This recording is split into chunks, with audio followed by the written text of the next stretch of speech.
This channel does not promote any violent, harmful, or illegal activities. All content provided by this channel is meant for an educational purpose only.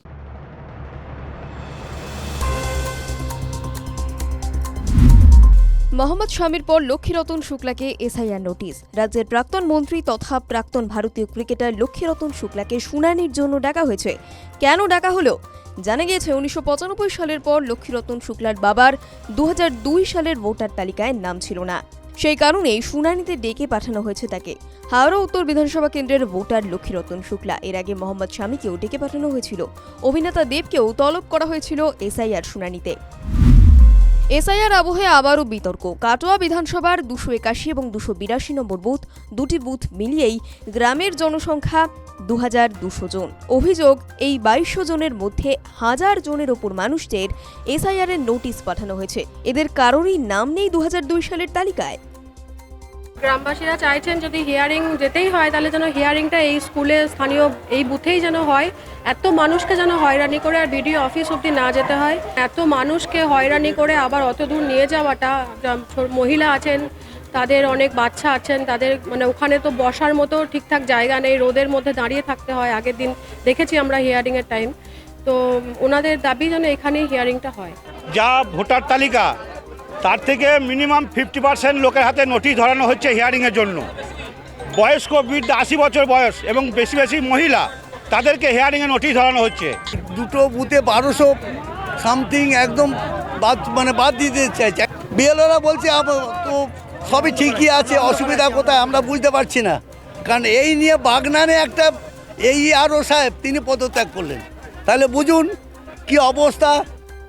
এই সাধারণ মানুষ যারা দীর্ঘদিন ধরে vote দিচ্ছে, 80 বছর বয়সের বেশি, যার 90 বছর স্ট্রোকের রোগী হাসপাতালে ভর্তি আছে, তাদের এইভাবে মানুষকে হেনস্থা করে এসআইআর আমরা চাইনি। আমরা তো নিমূর্খ, আমরা গোমূর্খ, আমরা লেখাপড়া জানি না, আমরা শিক্ষিত জানি না, আমাদের ঘর বারবার এরকম করবে।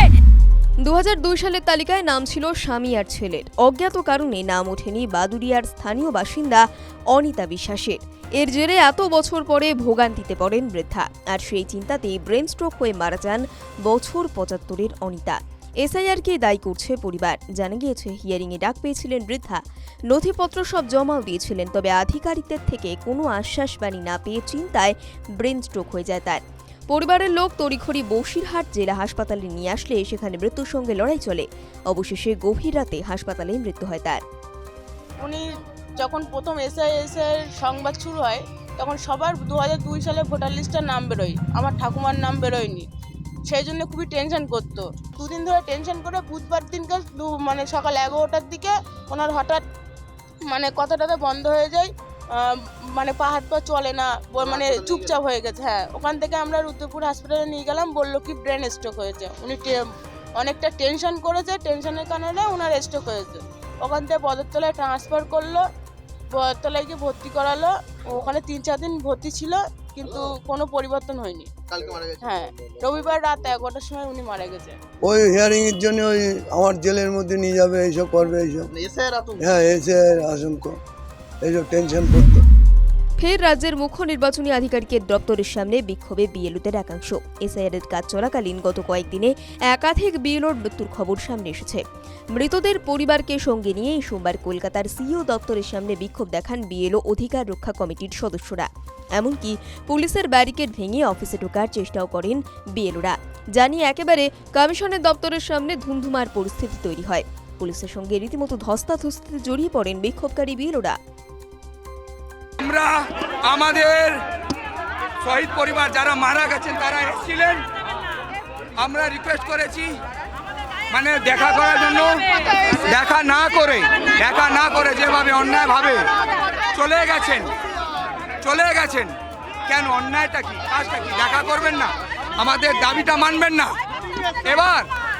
এবার উনি যদি বলি নিতে চাইছেন, এই বলিটা আমি দেব। আজকে এই এসআইআর এর নামে হেনস্থা করা হচ্ছে খেলোয়াড়দের, অযথা ডেকে পাঠানো হচ্ছে দেশের হয়ে প্রতিনিধিত্ব করা ক্রিকেটার ফুটবলারদের।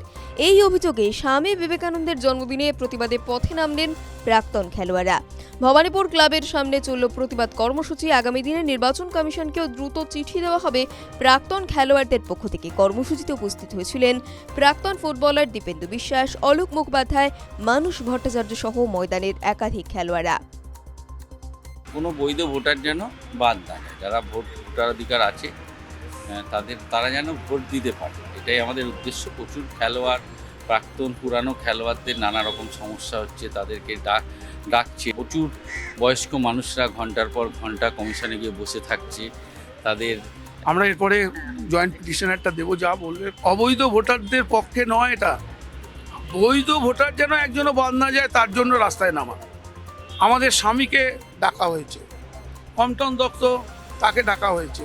আমি বলছি এসআইআর করো। আমি নিশ্চয়ই যারা ইনলিগাল তাদের তোমরা ধরো, কিন্তু যারা লিগাল, যারা আমরা দিচ্ছি যে আমাদের ফ্যামিলি, তাকে কেন তুমি ডেকে পাঠাচ্ছ আমি জানি না।